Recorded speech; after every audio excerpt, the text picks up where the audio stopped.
मैं सबसे पहले CITU के फेसबुक पेज पर आप तमाम दर्शकों का, श्रोताओं का स्वागत करता हूं। ये हमारा साप्ताहिक बुलेटिन है जो हर बुधवार को हम पेश करते हैं, जिसमें सप्ताह भर की खबरों के बारे में आपको बताते हैं, आपके बीच में लेके आते हैं। जो मुख्य घटनाक्रम है, जिनका संबंध जो है जनता के बुनियादी प्रश्नों से है, चाहे वो शिक्षा का है, रोजगार का है, मजदूरों, किसानों, मेहनतकश आवाम के जो हालात हैं, उसके संदर्भ में जिन ऐसी चीज़ों का जो संबंध है, तो वो आपके बीच में हम लेके आते हैं। तो इस बार के जो घटनाक्रम है, मुख्य तौर पर 4-5 चीज़ों के बारे में हम आपके बीच में रखना चाहते हैं। नंबर 1 तो हमारा देश जो है, हमारे देश के दक्षिण की तरफ हम देखेंगे, हमारे पड़ोसी देश श्रीलंका में काफ़ी बड़ा संकट जो है वो इस समय हमें देखने को मिल रहा है। आप सब जानते हैं, शायद आपने टीवी में, अखबारों में उस संकट के बारे में सुना भी होगा। आर्थिक संकट है, लोग भूखमरी की स्थिति में हैं और बड़े पैमाने पर जो है वो महंगाई बढ़ गई। लोगों को खाने पीने तक के सामान के लिए जो है वो संकट का सामना करना पड़ रहा है और लोग जो है वो सड़कों पर है। हालात ये है कि सत्ताधारी जो पार्टी है उसके प्रधानमंत्री को, पूरी कैबिनेट को इस्तीफा दे के जो है वो छिपना पड़ रहा है और गुस्साई भीड़ ने, गुस्साए लोगों ने, मतलब वो सांसदों के, यहाँ तक कि प्रधानमंत्री के आवासों तक का जो है वो आग के हवाले किया है। हालांकि ये काफ़ी दुखद है। ये क्यों हुआ, इस पर बहुत जानने की आवश्यकता है। ये असल में उन्हीं नव उदारवादी नीतियों का परिणाम है जो एक प्रकार से एक ऐसे देश में, जो जन कल्याणकारी जो स्टेट था, जिसने अपनी जनता को सीमित संसाधनों में भी बेहतर सुविधाएं मुहैया कराई थी, जब वह नव उदारीकरण की नीतियों के ऊपर चला, जिसका अमेरिकन साम्राज्यवाद प्रमुख सरगना है, जिसके चलते हुए तो आज वहाँ के हालात ये है कि लोग भुखमरी के कगार पर हैं और वो सड़कों पर है और वहाँ के शासकों को जो है वो मतलब अपने जिंदा रहने के लिए उनको बचना पड़ रहा है। ऐसी हालात में मिलिट्री शासन जो है एक तरीके से इमरजेंसी घोषित की गई है। तो ये जो परिणाम है जो है ये काफ़ी भयावह है और ऐसी स्थितियां जो है दुनिया के अलग अलग देशों में भी उनकी संभावना है। जब लोगों के सामने इस ढंग का संकट खड़ा होता है तो वो कैसे वो सड़कों पर आके इस प्रकार से विरोध प्रकट कर सकते हैं, कैसी स्थिति क्रिएट हो सकती है, ये हमें समझने की ज़रूरत है। दूसरा जो है, इसी बीच में प्रमुख जो घटनाक्रम है वो है लंबे समय से यूक्रेन और रूस के बीच जो युद्ध चल रहा है। काफ़ी खराब हालात है। युद्ध जो है वो किसी भी समस्या का समाधान नहीं है और CITU हमेशा ही ये कहती रही है कि आपसी सद्भाव, भाईचारे और शांति के द्वारा ही इस जो भी समस्या का है वो निपटारा किया जाना चाहिए। लेकिन बदकिस्मती है यूक्रेन की जनता की या रूस की जनता की, हम कहें कि वो आज पिस रही है एक प्रकार से। इस संकट की वजह जो बताई जा रही है ये पूंजीवादी मीडिया के अंदर, वो कई तरीके से इसको पेश किया जा रहा है, लेकिन असल में अगर इसकी जड़ों में जाएं, इसकी बुनियाद में जाएं, तो हम पाएंगे कि इसके पीछे अमेरिका और नाटो की एक कार्यनीति है। रूस हमेशा ये कहता रहा है कि यूक्रेन नाटो का हिस्सा ना बने, और क्योंकि उसके अपने सामरिक हित उसके साथ जुड़े हुए हैं, वो अपने आप को घिरा पाता है नाटो के देशों के द्वारा। इसलिए एक बुनियादी प्रश्न है जिसको लेके ये युद्ध शुरू हुआ और उसके बाद जो है आज जब पूरा यूक्रेन जो है वो तबाही के कगार पर, उसके बावजूद भी अमेरिकन साम्राज्यवाद पूरा का पूरा उनका लक्ष्य ये है कि किसी तरीके से युद्ध के लिए हथियार भी सप्लाई करके, तमाम तरह के वो करके, आज वो बजाय शांति के रास्ते पर आके रूस को और यूक्रेन को बैठ के इस समस्या का हल निकालना चाहिए, वहाँ पर शांति स्थापित करनी चाहिए। ना केवल ये उन दोनों देशों के लिए सही है बल्कि ये पूरी दुनिया के साथ के लिए भी ये बहुत ज़रूरी है, क्योंकि इससे संकट भी पैदा पूरी दुनिया के अंदर हो रहा है। वो चाहे ऊर्जा का संकट हो, वो चाहे नेचुरल गैस का हो या पेट्रोलियम पदार्थों का, उससे जो है दुनिया के देशों के अंदर जो है अलग अलग जगह पर देखेंगे तो महंगाई बढ़ने में भी इसका एक कारक जो है, अभी जैसे गेहूं के मामले में ये बताया जा रहा है कि ये इस संकट की वजह से गेहूं का जो प्रोडक्शन है, उत्पादन है, या उसका जो है बाहर आना जाना है, उस पर प्रतिबंध हो गया। तो उससे जो है एक ऐसी स्थिति पैदा हुई है। तो युद्ध कोई विकल्प नहीं है और यूक्रेन और रूस को बैठकर एक शांति एक तरीके से स्थापित करनी चाहिए। और ये जो अमेरिकन जो साम्राज्यवाद है, जो नाटो है, यहाँ तक कि यूरोप के जो देश हैं, वो भी एक प्रकार से जो गेम खेल रहे हैं उस गेम में नहीं फंसना चाहिए। ये पूरी दुनिया के, पूरी मानवता के लिए ये सही नहीं है युद्ध। तीसरी जो अगर अपने देश के संदर्भ में हम बात करेंगे और खासकर हरियाणा के संदर्भ में बात करेंगे तो शिक्षा के क्षेत्र के अंदर बहुत बड़े बदलाव इस बीच में, इस हफ्ते के अंदर कहेंगे। बदलाव हम नहीं कह सकते, एक प्रक्रिया है जिसको एक तरीके से इम्प्लीमेंट, उसको लागू करने की प्रक्रिया वो शुरू हो गई है। जैसे अभी पिछले ही दिनों एक सर्कुलर निकाला हरियाणा सरकार ने कि जो हरियाणा के जितने भी विश्वविद्यालय हैं उसको वो ग्रांट आगे से जारी नहीं करेंगे, बल्कि वो ग्रांट की बजाय उनको लोन देंगे, ऋण देंगे। और बाकायदा उस सर्कुलर में ये कहा गया है कि आप अपनी व्यवस्था करें और इस ऋण को आपको लौटाना पड़ेगा। निश्चित तौर पर, जाहिर तौर पर इसका अर्थ ये है कि जो विश्वविद्यालय के अंदर जो विद्यार्थी पढ़ते हैं उनकी फीस बढ़ाकर एक तरीके से तभी इस कर्जे का निपटारा वो किया जा सकता है, जिसके खिलाफ जो हरियाणा के तमाम विश्वविद्यालयों के शिक्षक, गैर शिक्षक, विद्यार्थी संगठन जो उसका विरोध कर रहे हैं।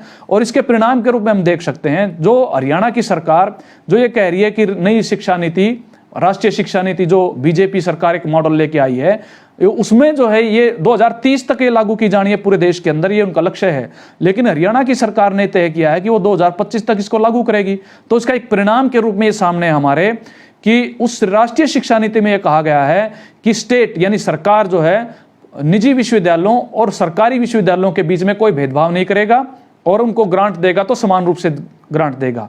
तो अब जो है वो प्राइवेट यूनिवर्सिटीज को ग्रांट तो नहीं देगा, तो इसलिए सरकारी यूनिवर्सिटीज के अंदर भी आप, सरकारी विश्वविद्यालयों के अंदर भी आप ग्रांट बंद कर देंगे। इसका असर क्या पड़ेगा? इसका असर ये पड़ेगा कि विश्वविद्यालयों के अंदर जो विद्यार्थी आज जो गांव से, शहर से, गरीब परिवारों से, मजदूरों से, किसानों से या साधारण जो है वेतनभोगी जो लोग हैं, उनके बच्चे, बेटा बेटी जो पढ़ पाते थे यूनिवर्सिटीज के अंदर, विश्वविद्यालयों के अंदर सस्ते में, इसका अर्थ यह है कि किसी को भी मान लिया एमए की भी कोई डिग्री करनी है तो उसके लिए आपको लाखों रुपए का आपको चुकाने पड़ेंगे। इसका अर्थ यह है। तो आम आदमी के लिए ये शिक्षा को विश्वविद्यालय जा ना पाए, उसका बेटा बेटी, ये प्रबंध जो है बीजेपी की सरकार के द्वारा किया गया है। और ये नारा चरितार्थ हो रहा है जब कोरोना पीरियड से पहले प्रधानमंत्री ने ये बड़े भाषण दिए थे कि हमें आत्मनिर्भर बनना चाहिए।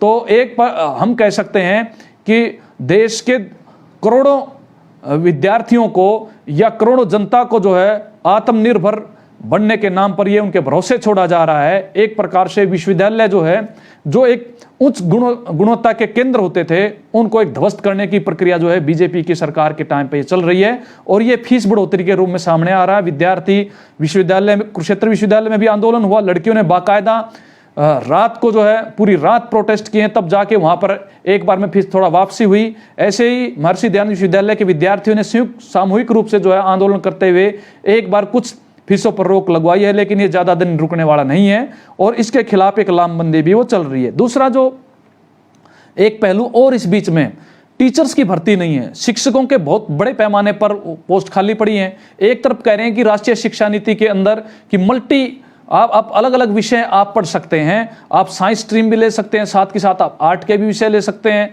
आप कॉमर्स के विषय भी ले सकते हैं। ये एक तो ये उसके अंदर किया गया है। लेकिन दूसरी तरफ अगर देखेंगे तो शिक्षकों के बड़े पैमाने पर पद खाली है, नई भर्ती नहीं की जा रही है। और आलम यह है कि सरकारी स्कूलों के अंदर बच्चों को प्रोटेस्ट करने पड़ रहे, प्रदर्शन करने पड़ रहे हैं। अभी एक दिन पहले ही हम देख सकते हैं करनाल के मंचूरी गांव के सैकड़ों लड़के लड़कियां जो हैं वो 40 किलोमीटर दूर से पैदल यात्रा उन्होंने शुरू कर दी कि वो करनाल जाएंगे डीसी कार्यालय पर, क्योंकि वहां पर कोई शिक्षक ही नहीं है, केवल एक शिक्षक है पूरे हाई स्कूल के अंदर। ऐसी एक स्थिति है तो बच्चे कैसे पढ़ पाएंगे? तो मतलब कड़ी धूप के अंदर सड़कों पर निकलना पड़ रहा है शिक्षक की उसके लिए। और हरियाणा में शिक्षकों की भर्ती नहीं की जा रही है।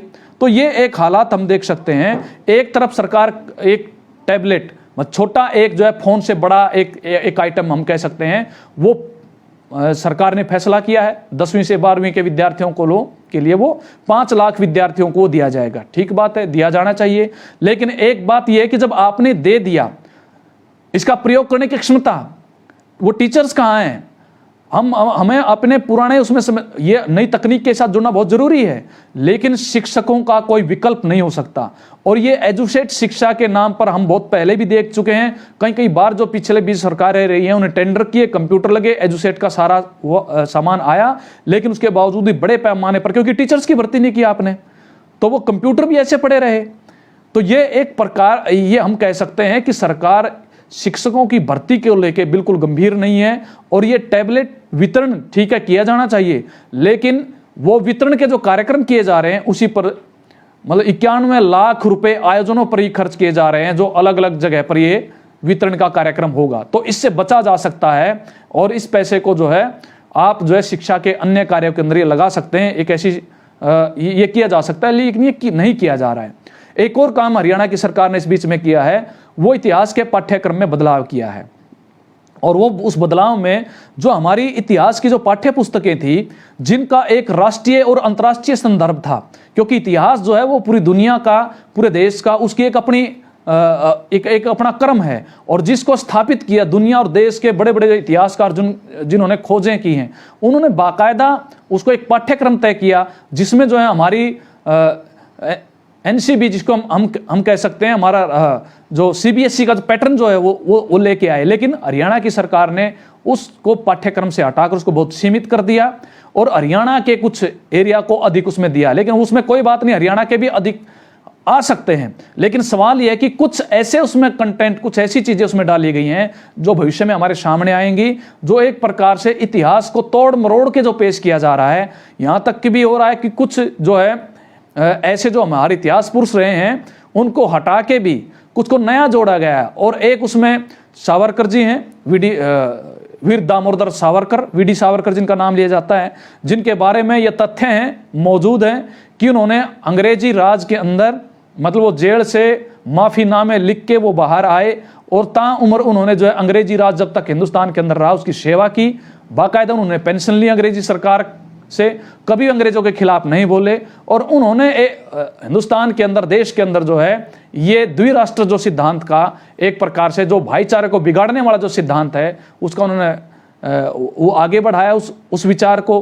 तो उनको भी पढ़ाया जाएगा। अब ये भी पढ़ाया जाएगा कि वो जो है माफीनामा दे के आए थे, अंग्रेजों की पेंशन पे जी रहे थे, क्या ये भी उसमें लिखा जाएगा कि नहीं लिखा जाएगा, ये तो उसमें किताब आने के बाद, लेकिन ये कंटेंट वो भी आ गया है। तो ये एक स्थिति है जो हमारे इतिहास को बदला जा रहा है, जिसमें तथ्यहीन चीजें भी उसमें समाहित की जा रही है। जैसे सरस्वती को लेकर बहुत सारी उसमें चीजें उसमें डाली गई हैं। तो ये इतिहासकारों का ये काम है कि इस समय जो असमय जिनका इतिहास में विश्वास है, जिन्होंने इतिहास को ठीक ढंग से पढ़ा है, वो इसका क्रिटिसिज्म, इसकी आलोचना प्रस्तुत करें और ये हमारे बच्चों को किस दिशा में ले जाएगा, एक समझने की बात है। एक बड़ा जो है संकट जो है वो निरंतरता में है, वो रोजगार का संकट है। और वो हर बार हमारे जो चैनल इस पे फेसबुक पेज पर हम हर एक बुलेटिन में वो एक प्रमुख विषय के रूप में होता है। और ये आप देख सकते हैं कि देश की हालत खराब है, हरियाणा की हालत खराब है। और हरियाणा में आप देख सकते हैं इस पिछले एक सप्ताह के अंदर जो हुआ है, एक घटना जो पिछली बार हमने रिपोर्ट की थी, एक जो है नौजवान ने जो आत्महत्या की थी, भिवानी जिले के एक नौजवान ने, क्योंकि उसकी उम्र निकल गई। और अब उसकी निरंतरता में आप देखेंगे लगातार प्रदर्शन हो रहे हैं हरियाणा के अंदर। वो नौजवान जो कई साल से तैयारी कर रहे हैं फौज में भर्ती होने के लिए, 3 साल से कोई खुली भर्ती फौज के अंदर नहीं हुई है, 3 साल से। और नौजवान ये कह रहे हैं कि उनकी उम्र निकल जाएगी, 23 साल की उम्र के बाद आप फौज में भर्ती नहीं हो सकते। तो ये एक आलम है कि लाखों रुपए खर्च करके, 3-3, 4-4 लाख रुपए खर्च करके, जिन परिवारों की हालात भी नहीं है, वो परिवार भी अपने जो है बच्चों को फौज में भर्ती करने के लिए, देश की सेवा करेंगे, रोजगार भी मिलेगा, इस काम के लिए लगे हुए हैं, लेकिन कोई भर्ती नहीं और सरकार उस पर कोई बात नहीं कर रही है। तो ये हालात है हमारे देश के अंदर जो है, जो सेवाओं की जो सैन्य बलों के अंदर भी जो जरूरत है उसके अनुरूप भी वो भर्तियां नहीं की जा रही है। और अलग अलग जगह से संकट वो सामने आ रहा है। हम हरियाणा में, हम पहले से भी बात करते रहे, आज हरियाणा के अंदर ही अगर सरकारी विभागों के अंदर लोगों को बेहतर अगर जन कल्याण की सुविधाएं आपको देनी है तो 5 लाख नई नौकरियां चाहिए। सरकार भर्ती नहीं कर रही है, बल्कि भर्तियों के नाम पर जो पहले से ठेके पर, आउटसोर्स पे इस तरीके से जो भर्ती की जाती रही है, उसको अब नए फ्लेवर में वो हरियाणा कौशल विकास निगम के रूप में वो लेके आई है। और उसमें आप देखेंगे बड़ी चर्चाएं की जा रही है। सरकार एक प्रकार से ठेकेदार बन गई है, कॉन्ट्रैक्टर बन गई है, और बड़ी बड़ी जो कॉन्ट्रैक्टर हैं उनको इसमें समाहित कर लिया गया है हरियाणा कौशल विकास निगम के तहत। अब उसमें पहले क्या, ठेके पर जो भर्ती होती थी पहले, वो केवल C या D ग्रुप में होती थी, और उसमें भी 2 तरह की पॉलिसीज थी। एक आउटसोर्स 1 पॉलिसी थी, एक आउटसोर्स 2 पॉलिसी थी। 2 पॉलिसी में आप जो भर्ती की जो प्रक्रिया थी वो एक प्रकार से वो जो रिक्त पद है उनके अगेंस्ट वो भर्ती होती थी। तो उसमें आपका समान काम समान वेतन का जो सुप्रीम कोर्ट का जो निर्णय है उसको लागू करवाने की एक स्थितियां थी। उसके अंदर नई भर्ती में प्राथमिकता देने की बात थी, और जब ये भर्तियां होती तो उसमें प्रमोशन की भी बात आती है। लेकिन अब ये कौशल विकास निगम के तहत इसका ढिंढोरा बहुत पीटा जा रहा है। लेकिन असल में कर क्या दिया है सरकार ने, स्थायी भर्ती की बजाय ये ठेके पर भर्ती का काम सरकार ने शुरू कर दिया कि पक्की नौकरी की जरूरत ही नहीं है देने की। और जब ये कौशल विकास निगम की हम बात करेंगे तो यहां पर आके ना आप काम समान वेतन की आप बात कर सकते, ना आप स्थायी नौकरी की बात कर सकते। और इसमें कैटेगरी भी केवल दो ही तरह की है, स्किल्ड और अनस्किल्ड, दो ही कैटेगरी है, या सेमी स्किल्ड। आप इन कैटेगरी के अंदर भर्ती करोगे।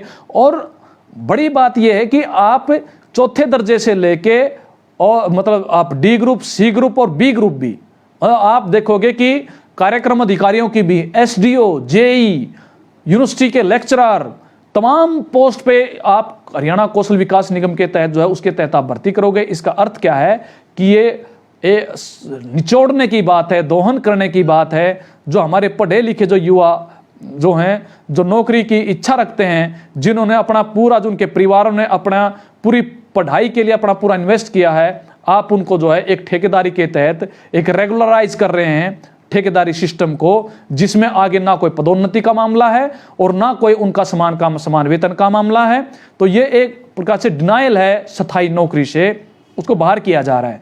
दूसरी बात है कि जब ये लागू कर रही है सरकार, तो उस मामले में भी आप देखेंगे कि नगर पालिका, नगर निगम, नगर परिषदों में जो कर्मचारी काम कर रहे हैं, एवं उनके स्वास्थ्य के ढांचे में, खासकर सफाई के काम में जो लगे हुए ऐसे कर्मचारी हैं, उनको बड़े पैमाने पर छटनी की उन पर तलवार लटक गई। सरकार ने जो नियम कायदे बनाए हैं, बहुत बड़े पैमाने पर लंबे टाइम से जो कर्मचारी काम कर रहे हैं वो ठेके पर, वो अनपढ़ भी हैं, कुछ कम पढ़े लिखे भी हैं, लेकिन उनका एक्सपीरियंस है, अब उनकी जगह पे आप रिप्लेस कर रहे हैं। तो इसको लेके काफी विरोध है, और इस विरोध को लेके देखेंगे तो आंदोलन भी, ऐसा नहीं, आंदोलन भी बड़े पैमाने पर विकसित होने की संभावना बढ़ रही है। और इसमें नगर पालिका कर्मचारी संघ हरियाणा ने अभी एक आंदोलनों की श्रृंखला स्टार्ट करके 23 और 24 मई को 2 दिन की हड़ताल का कार्यक्रम रखा है कि ये जो सरकार लेके आई है हरियाणा कौशल विकास निगम, ये पहले से लगे हुए कर्मचारियों को ही एक तरीके से नौकरी से बाहर करेगा, और ये उनके हितों के अनुरूप नहीं है। ये सारा एक इस प्रकार से चल रहा है। और हम आंदोलनों की दूसरी अगर हम देखेंगे अलग अलग हिस्से, वो सड़कों पर है। हम देख सकते हैं जिन कोरोना योद्धाओं के बारे में सरकार ने बड़ी तालियां बजवाई, उनकी बड़ी प्रशंसा की, और कोरोना के समय पर जिन्होंने अपनी जिंदगी दांव पर लगाकर सेवाएं की, लोगों को बचाया, ऐसे 2234 कर्मचारियों को, जिसमें डॉक्टर से लेके एएनएम, नर्स और जो 4th क्लास के एम्प्लॉइज हैं, उनको एक ही कलम से उनको बाहर कर दिया गया है। वो आज आंदोलन पर मजबूर हैं। सरकार उनको समायोजित नहीं कर रही है, जिन्होंने अपनी जान जोखिम में डाल के जो है वो नौकरी की है। आप जब ऐसा समय गुजरा तो आप उनको छोड़ दोगे ऐसे ही। ऐसी स्थिति में पीटीआई के आंदोलन कितने लंबे समय से पीटीआई के टीचर्स वो कर रहे हैं। अभी हम देखेंगे पिछले दिनों आंगनवाड़ी वर्कर्स और हेल्पर्स का आंदोलन चला, इतना बड़ा आंदोलन, 4 महीने ऐतिहासिक आंदोलन। ऐसा आंदोलन जो है पहले हरियाणा ने, महिलाओं का ऐसा आंदोलन जो है वो पूरे देश के अंदर ऐसी एक स्थिति हुई, बहुत ऐतिहासिक आंदोलन है। उसमें कुछ मांगे भी हासिल हुई, लेकिन हरियाणा की सरकार ने बहुत ही बदनीति के साथ हम कह सकते हैं जो किया है, समझौता विभाग के अधिकारियों ने कहा, उसके आधार पर समझौता भी हो गया और आंदोलन वापस हो गया। लेकिन आंदोलन के दौरान 975 आंगनवाड़ी वर्कर और हेल्पर की सेवाएं बर्खास्त कर दी गई और उनके वेतन की कटौती हुई। और उस समय पर जब ये वार्ताएं चल रही थी तो खुद जो है हरियाणा सरकार ने, उनके बड़े अधिकारियों ने, जिनमें मुख्यमंत्री के principal secretary Shri V Umashankar ji, Asima Brar ji, और विभाग की जो एसीएस है अनुपमा जी, इसके अलावा हेमा शर्मा, बाकी तमाम अधिकारी मौजूद थे। वहां खुद ये कहा कि आप आंदोलन वापस होगा तो आपका वेतन मिलेगा, 100 रुपये कटौती के साथ हर महीने आपको का वेतन भुगतान होगा। आपका जो है कोई पुलिस जो केस बने वो सारे के सारे वापस हो जाएंगे। केस टू केस जब ये कहा कि भाई केस टू केस के बारे में हम इनका वापसी की बात करेंगे, इनकी बहाली करेंगे, तो उस आधार पर वो गतिरोध बना रहा, जिसको हमारे विभाग के अधिकारियों ने कहा कि सभी की एक कलम से बहाली होगी। लेकिन आंदोलन लिए हुए आज जो है 1 महीना और 7-8 दिन हो गए हैं, लेकिन तमाम वो 975 वर्कर हेल्पर जो है उनको ड्यूटी पर नहीं लिया गया। और वेतन जो है अभी तक उनके बारे में वेतन कटौती का जो एक आया 25% वेतन कटौती होकर उनका मानदेय जारी होगा, उस पर भी संशय बना हुआ है। उस पर भी 2-3 तरह के लेटर जो विभाग की ओर से जारी किए गए, जिस पर सरकार स्पष्ट नहीं कर रही है। तो इसके चलते हुए सरकार के खिलाफ जो है वो वर्कर हेल्पर में दोबारा गुस्सा खड़ा हो रहा है, बेचैनी बढ़ रही है, लेकिन सरकार बात नहीं कर रही है। तो इस पर तुरंत जो है हो सकता है आने वाले दिनों में तमाम वर्कर हेल्पर इकट्ठा होकर इस पर दोबारा फिर जो है एक ऐसी स्थिति, तो सरकार जो है जिस ढंग से पेश आ रही है जन आंदोलनों के प्रति, वो बिल्कुल उसका रवैया उचित नहीं है।